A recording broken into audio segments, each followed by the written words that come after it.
e do país.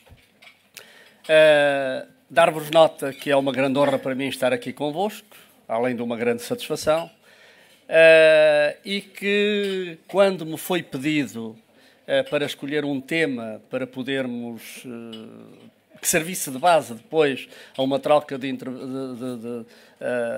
pontos de vista naquela fase de perguntas e respostas, eu pensei muito sobre que questões, que tema, o que é que deveria abordar. E num primeiro momento aquilo que me pareceu útil e que de facto me parece um grande desafio para a sociedade portuguesa foi abordar as questões da demografia e da longevidade. Porquê as questões da demografia e da longevidade? Enfim, porque me parece que esse é um desafio que, de uma maneira geral, é tratado apenas no lado financeiro da questão e há muitos outros aspectos que têm a ver com essa matéria da demografia e da longevidade. Eu trouxe alguns gráficos, francamente não sei como é que poderei utilizá-los.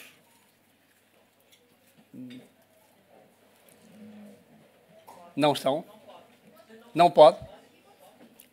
Não, acho que sim. Era possível eu comandá-los a partir daqui? Não. Michel, está a coordenar o assunto?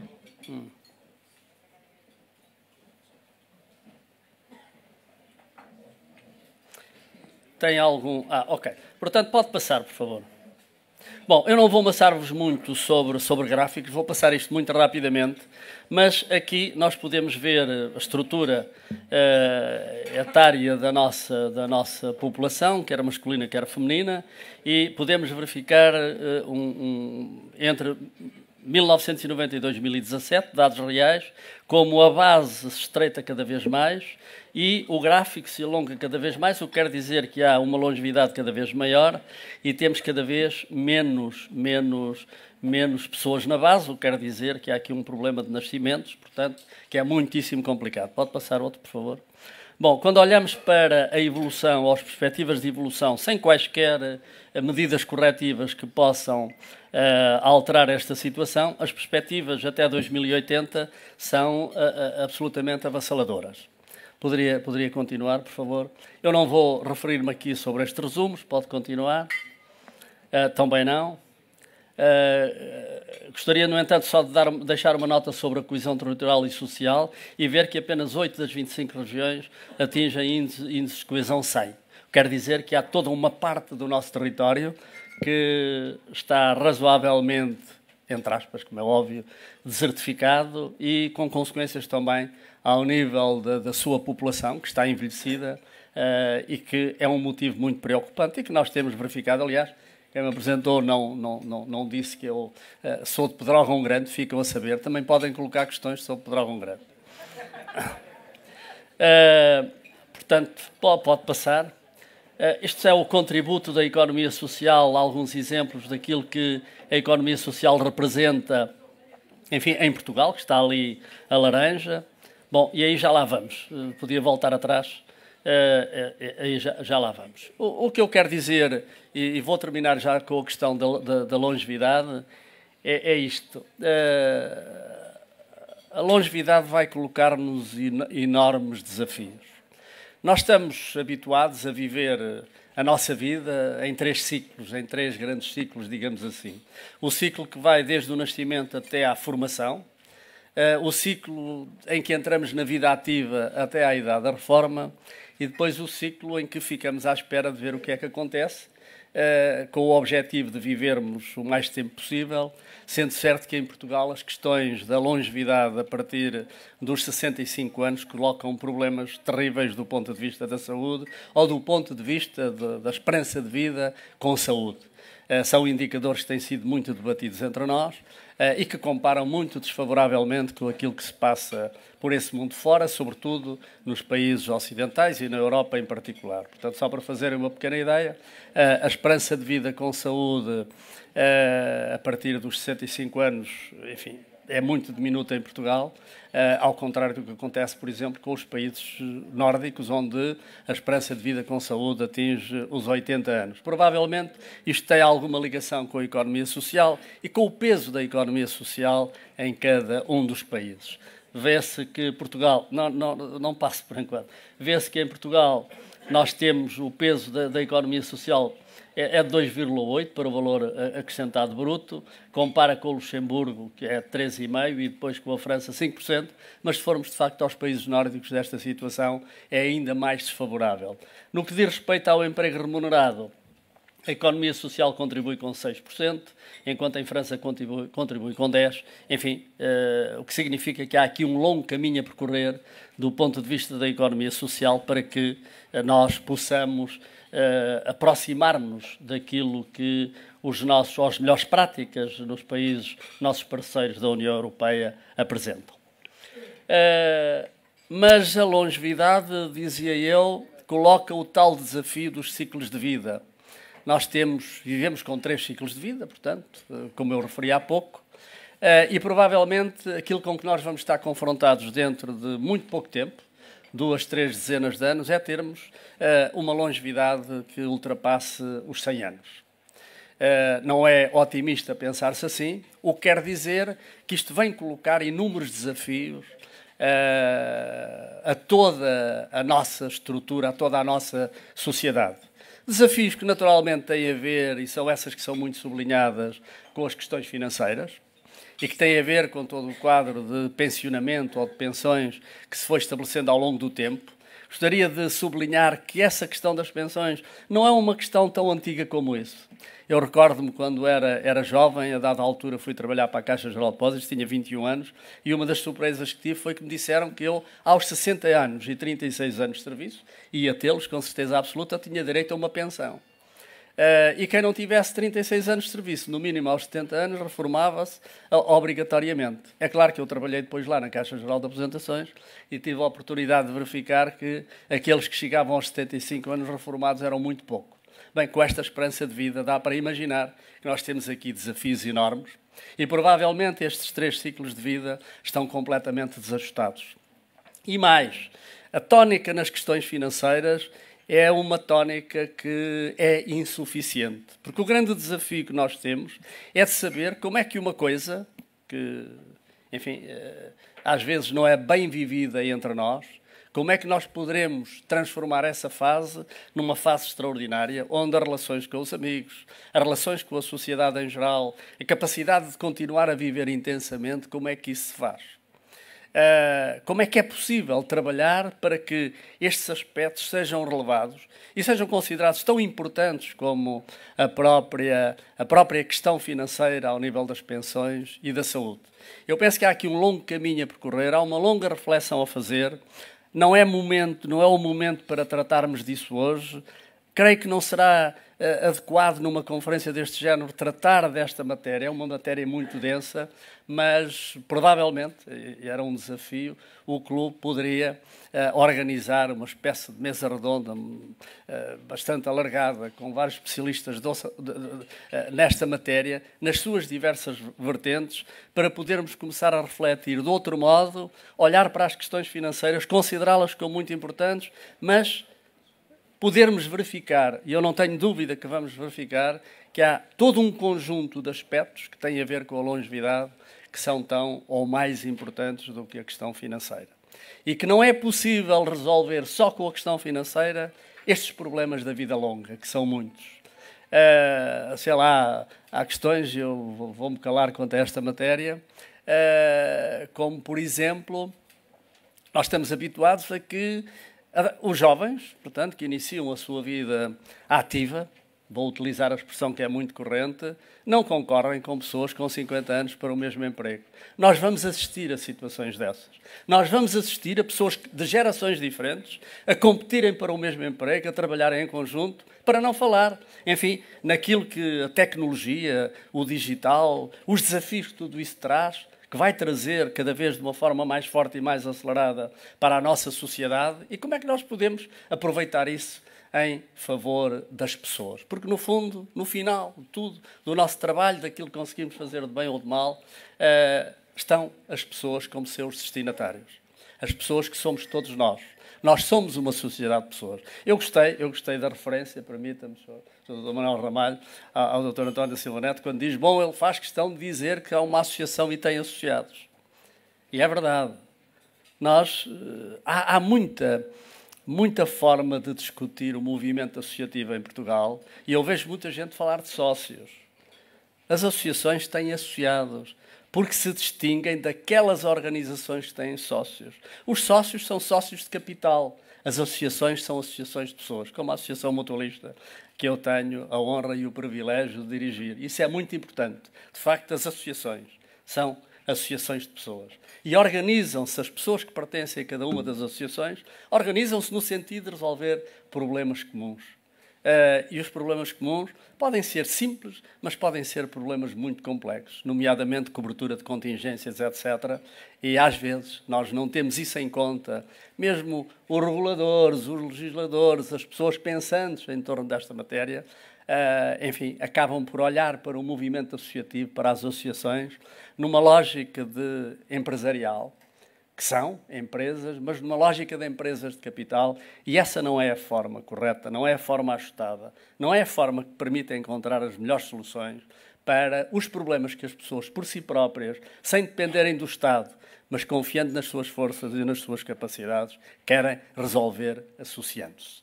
Bom, portanto, não vos vou amassar mais com a questão da longevidade. Pensei tratar deste tema, por isso é que o tema chegou tarde às más horas e peço desculpa, mas cheguei à conclusão de que ele é demasiado vasto, demasiado complexo, está demasiado maltratado entre nós e mereceria um tratamento diferente, intenso, porque corremos o risco, não o tratando, não termos tempo para tratar a tempo desta questão. E este é um desafio grande, talvez o clube possa fazer e prestar um excelente serviço às portuguesas, aos portugueses e ao país em geral.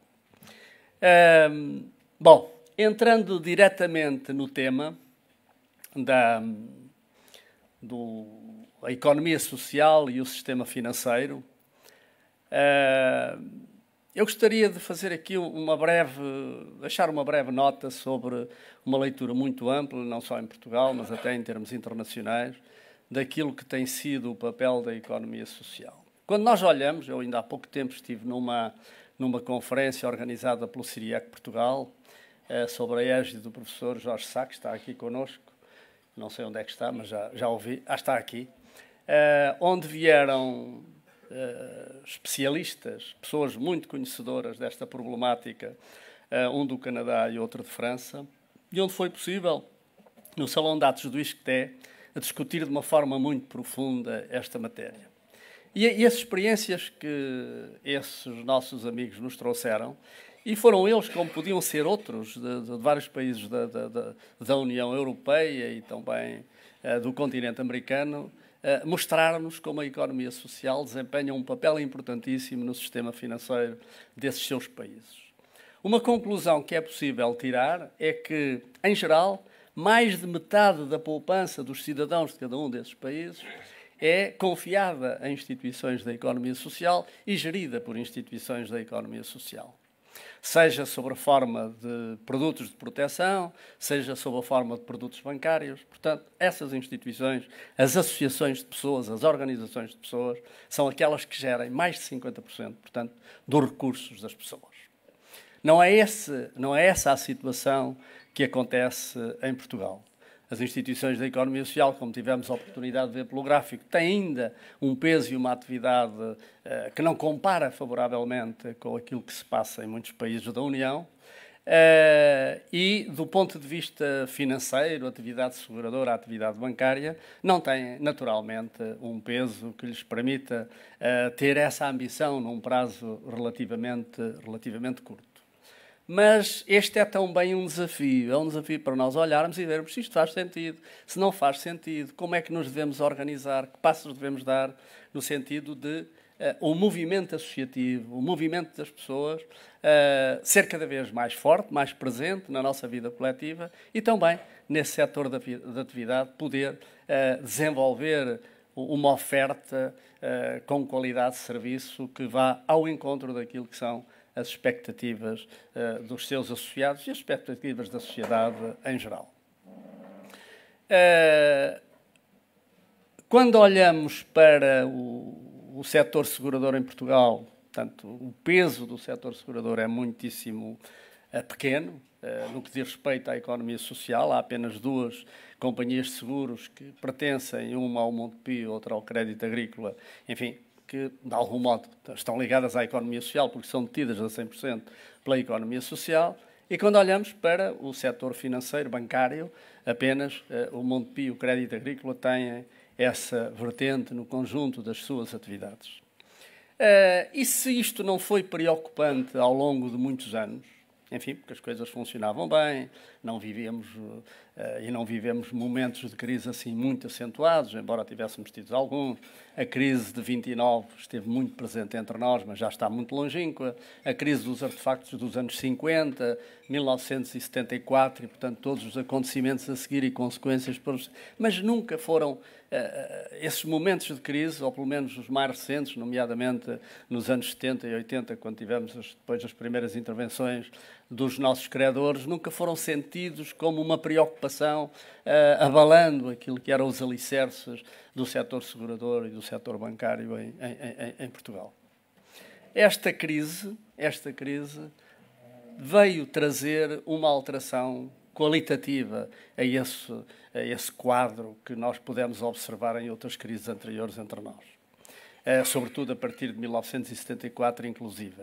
Porquê? Porque isto foi um autêntico tsunami no sistema financeiro. E quando falo no sistema financeiro, falo em termos alargados para o setor segurador e para o setor bancário. E pedia, portanto, agora que passássemos ao gráfico seguinte. Bom, este é o mercado bancário em Portugal. O gráfico da esquerda, portanto, mostra ali as diversas instituições financeiras em termos de detenção do respectivo capital em 2010, portanto, antes da intervenção dos credores, e agora em 2017.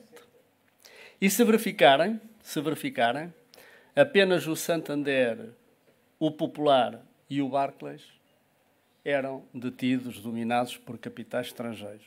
Todas as outras instituições financeiras, todos os outros bancos, eram dominados por capital nacional, onde se pode acrescentar, naturalmente, o Crédito Agrícola e o próprio Montepio, que têm uma natureza muito especial.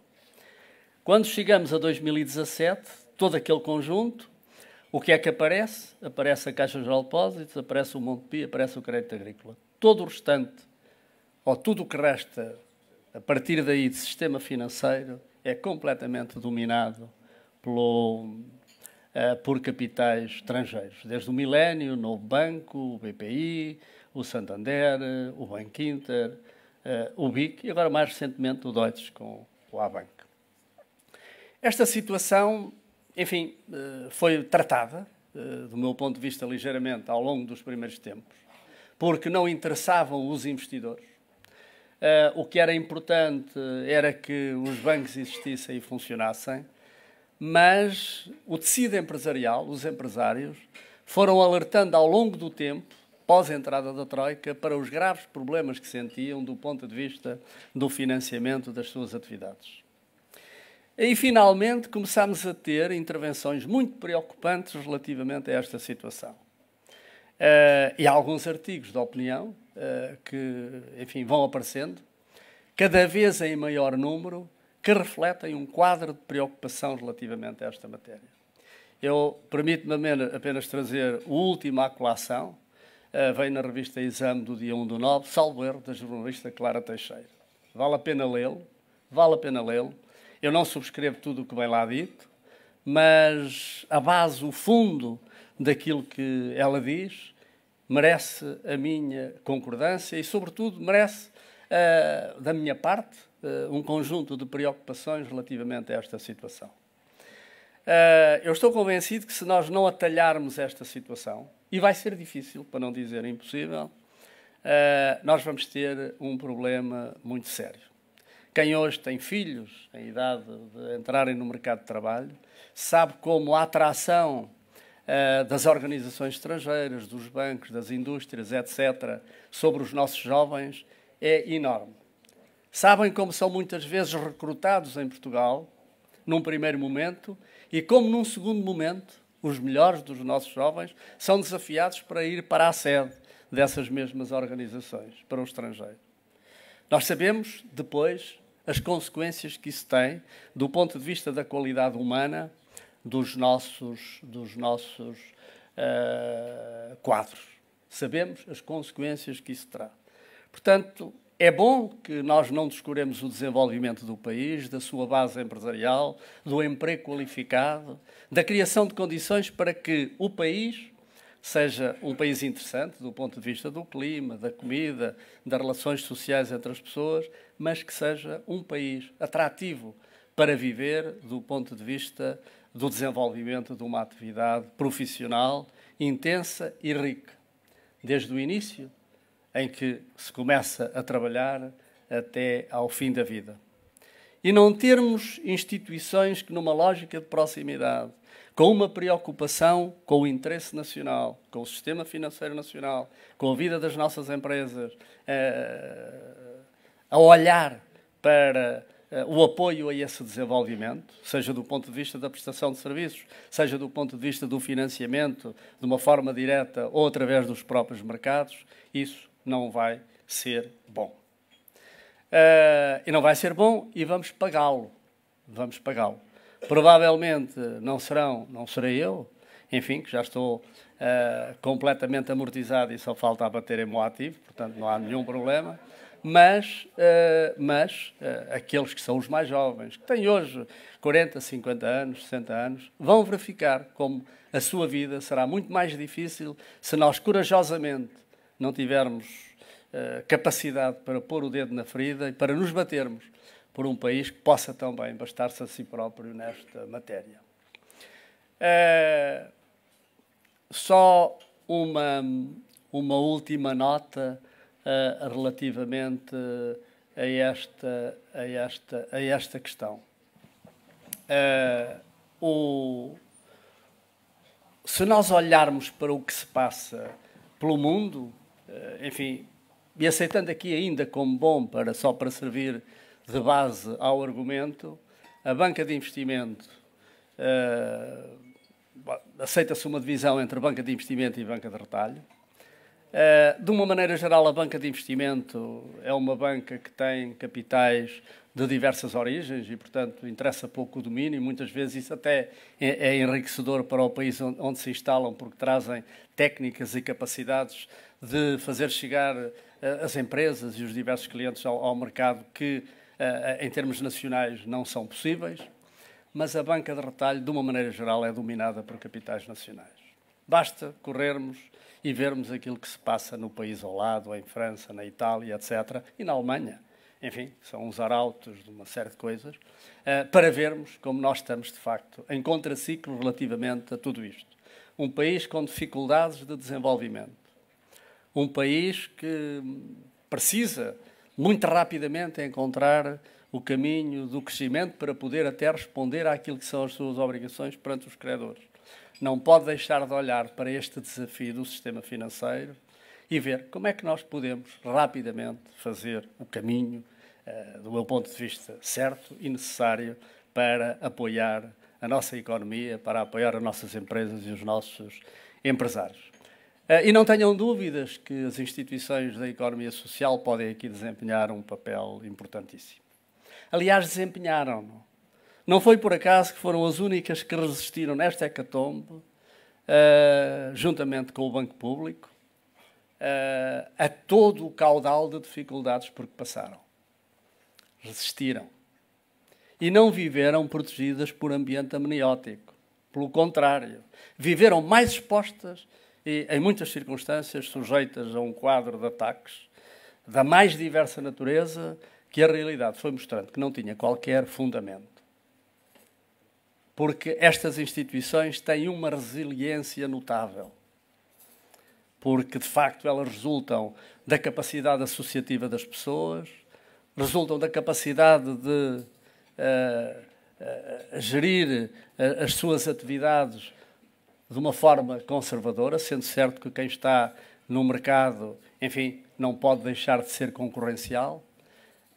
E, no final, apresentar condições para resistir contra muitas dessas adversidades. É por isso que nós, e eu próprio, tenho vindo a dizer que as instituições da economia social que restam atuando neste setor devem ter a capacidade de se organizar para desenvolverem um grande banco de retalho em Portugal. E têm todas as condições para isso. As instituições da economia social que trabalham no setor financeiro, bancário, têm a maior rede, têm a maior proximidade, têm o maior conhecimento do tecido empresarial e das atividades económicas e dos diversos agentes económicos e, portanto, têm, por isso, todas as condições de desenvolver produtos, serviços e estar ao serviço das pessoas, das instituições e da economia e do país de uma forma que outros não têm, seguramente. É uma conversa longa, com certeza que vai ser objeto de algumas questões e eu terei muito gosto em aprofundar esta matéria. Só uma rápida olhadela, e já demorei mais tempo, pelo setor segurador, que é ainda mais chocante. Podia passar o outro gráfico, por favor.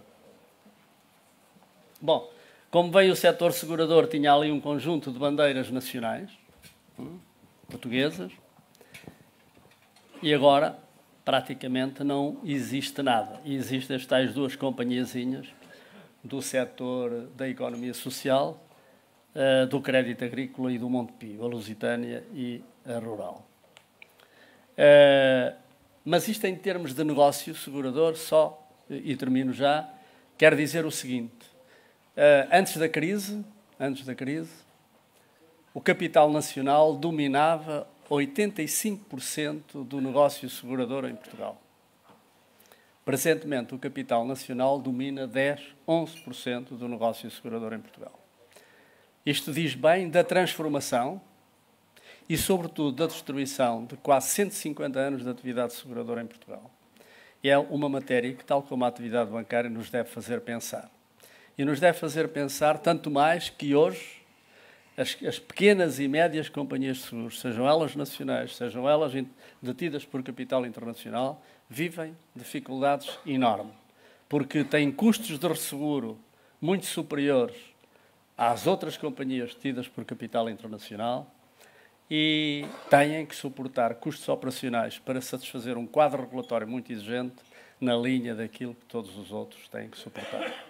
Bom, eu ficava por aqui, tinha um pedido à volta de 25 minutos, eu creio que passei 2 ou 3 minutos, mas passaríamos então à fase das perguntas e respostas. Muito obrigado pela atenção.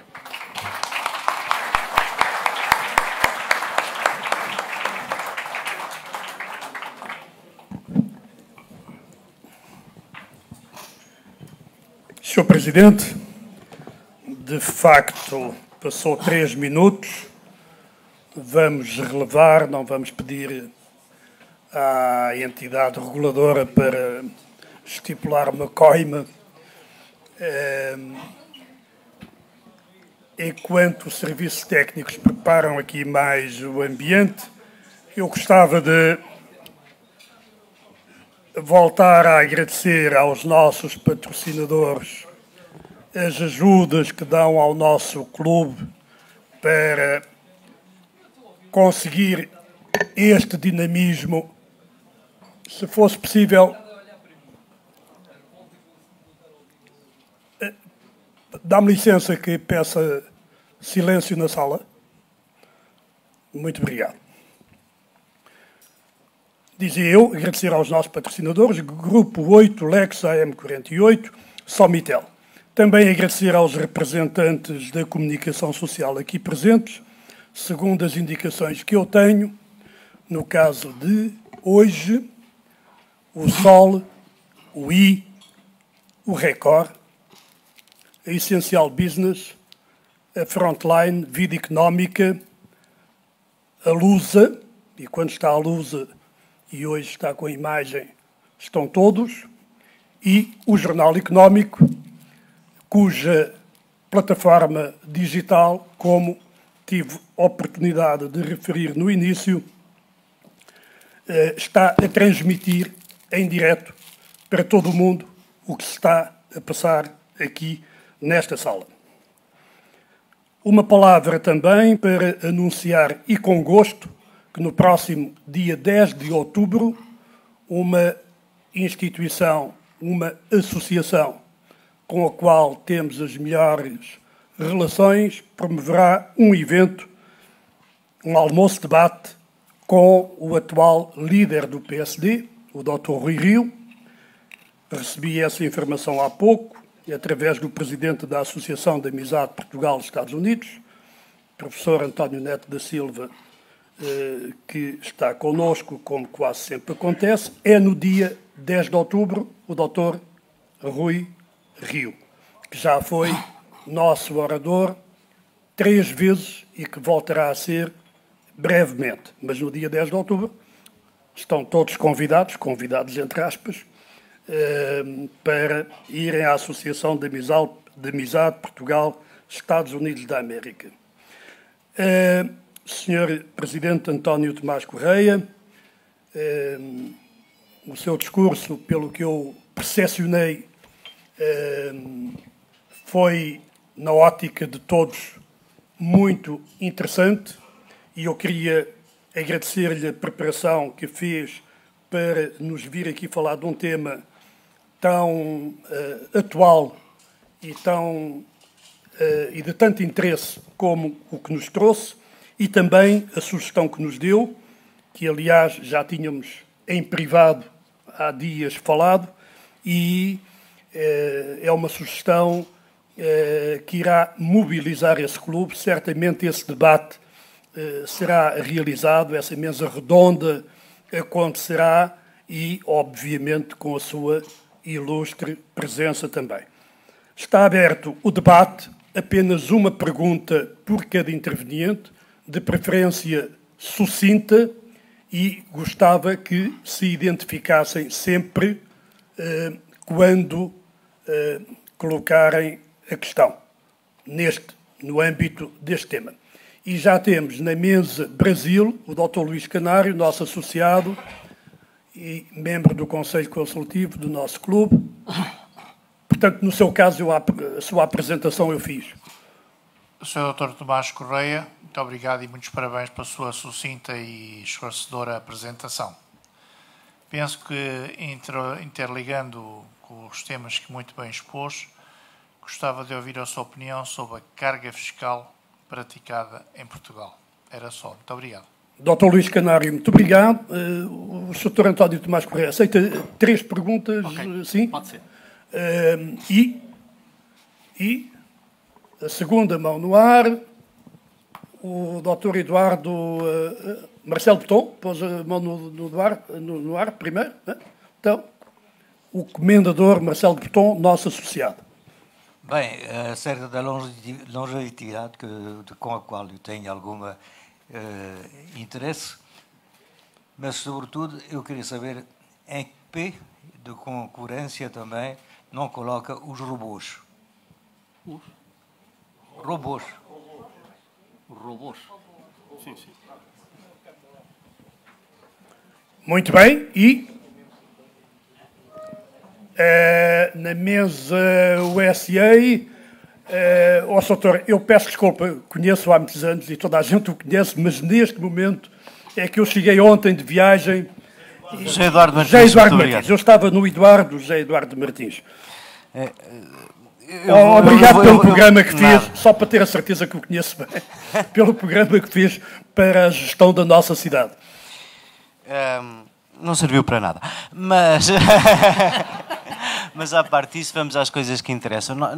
Eu queria aproveitar, eu ainda estou aqui um bocadinho chocado com aqueles últimos 2 slides, porque as coisas assim preto no branco impactam-nos de maneira diferente, não é? Pagámos para nos comprarem. Mas, à parte disso, eu queria era convocá-lo para o tema da semana. Anda para aí muita gente entusiasmada com a revisão da tributação das mais-valias.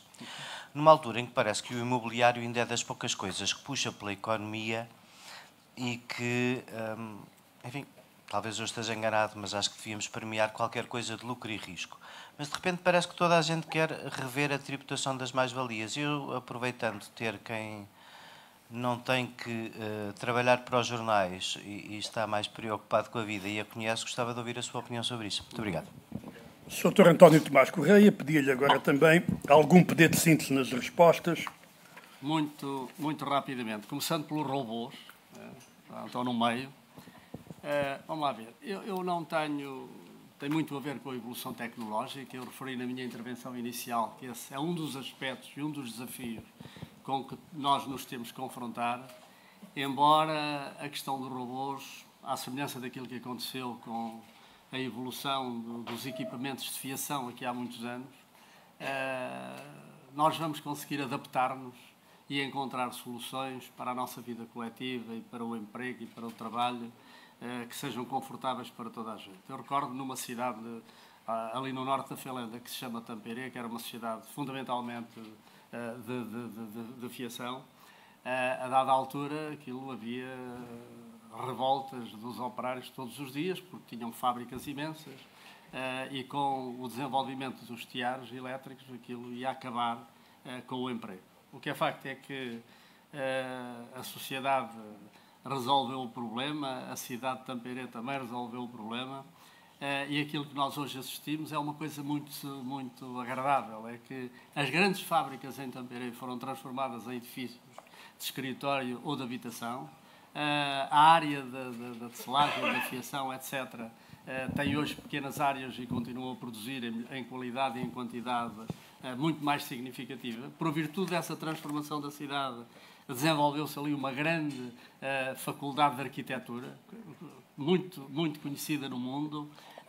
Portanto, quer dizer que a cidade encontrou o seu caminho, mas o mundo encontrou o seu caminho de uma forma harmoniosa para fazer face a esse desafio. É meu convencimento que os robôs também vão ser uma coisa boa, vão ajudar-nos muito, vão colocar desafios à nossa sociedade, mas vão reverter em favor das pessoas, e isso é importante, eu não tenho dúvidas disso. Agora, é óbvio que temos que discutir essa problemática, é óbvio que temos que encarar com muita determinação e ser sérios nessa discussão, bom, e ver depois como é que nos organizamos enquanto sociedade, em ordem a que a atividade dos robôs, revista, e já há muitos robôs a trabalhar por esse mundo fora, e em Portugal também, reverta para as pessoas. Eu quero só lembrar que uma fábrica do Grupo Visabeira, que trabalha em exclusivo para a IKEA, a nível mundial, que existe ali na zona de Ilhavo, praticamente não tem pessoas. Funciona totalmente com robôs, desde a massa para produzir a louça, à sua modelação, a sua passagem pelas diversas cadeias em que tem que ser tratada, até à embalagem no final. E, portanto, esse não é um problema.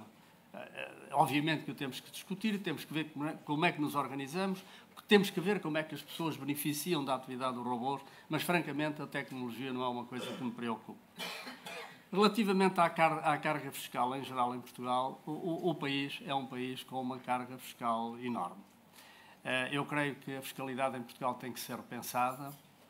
Eu sei que se discute e que é politicamente correto para grandes massas da população, às tantas, falar na carga fiscal das empresas, dos empresários, das grandes fortunas, etc. Mas as coisas não são assim tão claras, não são assim tão preto no branco. Eu creio que carga fiscal que prejudique o desenvolvimento empresarial, que prejudique a criação de emprego, que prejudique o aumento da riqueza do país, é uma carga fiscal indesejável. E, francamente, eu penso que nós estamos num patamar de carga fiscal. Admito que depois haja por aí formas de atenuar esta questão, que também não é razoável que aconteça, mas carga fiscal que não seja desejável para o desenvolvimento económico, com tudo aquilo que ele traz de produção de riqueza,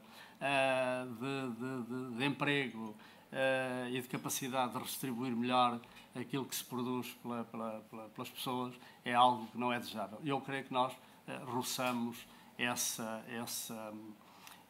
razoabilidade da carga fiscal em Portugal.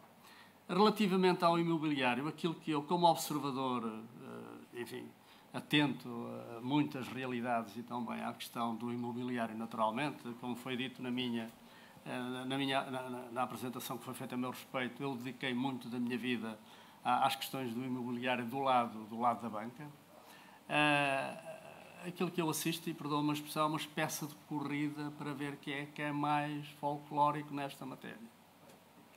é a corrida. Quer dizer, eu tenho uma medida, era aí que eu tenho duas e outra a seguir vem e diz que tem três. Bom, e depois é tudo isto dito, como se as mais-valias hoje não fossem objeto de tributação. É bom que toda a gente saiba que o imobiliário, ou as mais-valias do imobiliário, são tributadas em cerca de 25%, número redondo. Portanto, não estamos a falar de uma tributação assim tão baixa como isso. É tributado em sede de IRS, nessa matéria. E depois há uma outra coisa a ter em conta. Nós bem sabemos, quando se estabelece a mais-valia, estabelece a partir do valor patrimonial do bem, não é? E nós bem sabemos como é que os portugueses, como querem pagar poucos impostos, não são só os portugueses, vamos lá. O que acontece é que, por vezes, e quando se faz uma compra, imagino que se compra por 1 milhão, uma coisa que tem um valor patrimonial de 500, no momento a seguir mantém-se aquele valor patrimonial. E antigamente, enfim, quando a pessoa constrói, o valor patrimonial, querem dizer com isto que é em geral muito mais baixo do que muitas vezes o investimento que cada um fez na compra do bem. E o resultado disto é que a tributação dos 25% acabará, se as pessoas não foram cuidadosas no sentido de fazer representar para efeitos de carga fiscal o valor do investimento que fizeram na altura da aquisição ou na altura da construção, obviamente que são penalizadas depois em sede de mais-valias. Mas isso é porque as pessoas são descuidadas e não trataram das coisas adequadamente no seu devido tempo. O que quer dizer que, bem ou mal, se calhar por boas razões, porque as pessoas se distraíram, a carga fiscal de mais-valias é hoje francamente superior aos 25% que a lei determina. Bom, se for pela via de propostas que eu tenho vindo a ouvir relatadas na comunicação social, bem, eu até admito que podemos correr o risco de, em muitas circunstâncias, as pessoas estarem a pagar impostos sobre aquilo que já pagaram e que não tiveram o cuidado de fazer refletir no custo do seu investimento. Portanto, desculpem, agora, sendo assim mais duro, francamente que esta discussão parece-me um perfeito disparate. Sr. António Tomás Correia, temos 10 minutos. Eu vi várias mãos no ar, vou tentar. Sr. Embaixador Thália Petrides, não meteu a sua mão no ar. Muito bem. Na mesa França temos pelo menos uma pessoa que quer. Eu daqui não consigo ver quem é. Maria Teixeira Alves, do Jornal Económico. Eu queria perguntar, o Dr. Tomás Correia falou da possibilidade dos bancos da economia social criarem uma instituição financeira de dimensão nacional. Isso quer dizer que vão criar uma holding com a Caixa de Crédito Agrícola? Como é que vai criar? Como é que o Montepio e a Caixa de Crédito Agrícola se podem articular para criar essa instituição financeira de cariz nacional? Obrigado. Doutora Maria Teixeira Alves, muito obrigado por ter sido muito breve.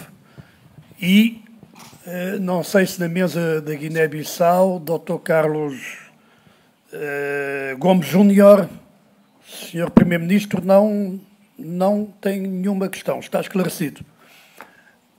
E o nosso cineasta António Pedro Vasconcelos diz-me que o engenheiro António Martins tem uma questão.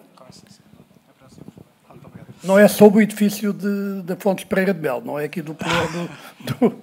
Não, Sr. Presidente. Praticamente a minha pergunta já foi posta exatamente por esta senhora que, de facto, Dr. António Tomás Correia, pegando nos seus dois quadros finais, é assustador, de facto, que já não temos bancos nacionais, já não temos companhias de seguros nacionais, e também gostei dessa ideia de eventualmente a economia social criar um banco comercial, digamos assim, de retalho. Eu, salvo erro, e peço desculpa se toda a gente se estou enganado, quando o senhor falou há uns meses passados da economia social, tenho a ideia que o presidente da Caixa Agrícola teria dito qualquer coisa como não sei bem o que é isto da economia social. E como é evidente, o senhor referiu muito bem que a Caixa Agrícola é, digamos, um dos parceiros da economia social. De facto, era fundamental para nós, investidores, para nós que queremos ainda fazer alguma coisa neste país e lutamos todos os dias para nos financiarmos com dificuldades. Sabemos que os bancos estrangeiros só em último caso é que nos financiam porque preferem mandar cá os sócios deles estrangeiros investirem, portanto, e põe-nos de lado. Seria fundamental que alguém agarrasse este processo e acho que o Dr. António Tomás Correia será a pessoa indicada para comandar esta operação e trabalharem urgentemente na constituição de um Banco Nacional e apelarem a que os portugueses trabalhem e se agarrem a essa entidade para fazermos alguma coisa ainda do país. Porque, de facto, estamos a perder todos os dias condições e eu sei do que falo porque eu ainda estou ativo no mercado. E sei Sr. Engenheiro, pedia-lhe que tentasse concluir. Agradeço, no fundo, é um pouco a continuidade da pergunta que foi feita por esta senhora. Muito obrigado, Engenheiro Armando Martins. E da mesa Portugal passamos para a mesa Áustria. Boa tarde, Áustria. Muito obrigado. Boa tarde, Sr. Dr. António Tomás Correia e os presentes. Estamos com 5 minutos apenas. 5 minutos. 5 minutos não para o senhor. É isso mesmo que eu preciso. É os meus 5 minutos. O meu nome é José Luís da Silva Almeida e trazia a debate, fugindo um bocadinho ao debate que o Dr. António Tomás Correia terá proposto, que era o seguinte: como o poder económico destrói os mais fracos. O Montepio Geral, em tempos, tinha um setor comercial que funcionava como casa de penhores. Eu tenho que resumir isto para poder chegar às perguntas ao Dr. Tomás Correia. Como casa de penhores, que se regia à data pelo Decreto-Lei nº 356 de 99, de 17 de 9, de onde eram redigidos os contratos de penhor pelo Montepio Geral. Dou este meu caso como exemplo, pois o Montepio Geral, ao vender à minha revelia cerca de 1 milhão de euros em pedras e ouro, cometeu irregularidades que podem considerar-se criminosas, depois de eu insistir ao longo de 15 anos que desejava resgatar todo este meu património e que me foi debitado cerca de 200 mil euros de juros na minha conta DO, ignorando e humilhando o cliente que em nada os prejudicou. Entre o ano 2000 e 2003 acumulei cerca de... Doutor, eu pedi-lhe que fosse diretamente à questão. Doutor, mas eu tenho que fazer explicar para fazer as certo, perguntas ao Dr. António Tomás Correia. Repare. Ele bem conhece, ele conhece toda a situação, mas os presentes não conhecem. Não, mas desculpe, permitir-me-á Quer que eu lhe faça as perguntas só? Há um tema, não, uma pergunta só e, por favor, seja breve. Mas, doutor, mas eu tenho que resumir para chegar à conclusão. Eu compreendo, mas, desculpe, as perguntas são em torno do tema... mas eu é 5 minutos, que não, mas é que 5 minutos é para as respostas. Temos que terminar. Este clube existe há 11 anos e nós terminamos às 15. Diga. Resumo sem ler, mas isto é extenso para estar sem ler, doutor. Não é? Pronto, então, mas eu faço as perguntas. Não, doutor António. É no singular, é uma pergunta. Eu faço as perguntas. Senão, temos que passar à fase seguinte. É que assim ninguém vai perceber onde eu quero chegar. Eu lamento. Eu ando há 15 anos nisto. Sabendo que o Sr. Dr. Tomás Correia presidia à época o Montepio Geral e agora o Sr. Dr. preside a Associação Mutualista Montepio Geral com fins sociais, pergunto, vai continuar a inaugurar um cliente que não deu qualquer tipo de prejuízo ao Montepio Geral? Pelo contrário, debitaram-lhe 200 mil euros na conta e venderam-lhe 1 milhão de euros com mais-valias à revelia do cliente em 2 milhões. E ainda hoje o Dr. Tomás Correia tem cartas minhas a pedir-lhe para resolver isto a bem, e ainda hoje o Dr.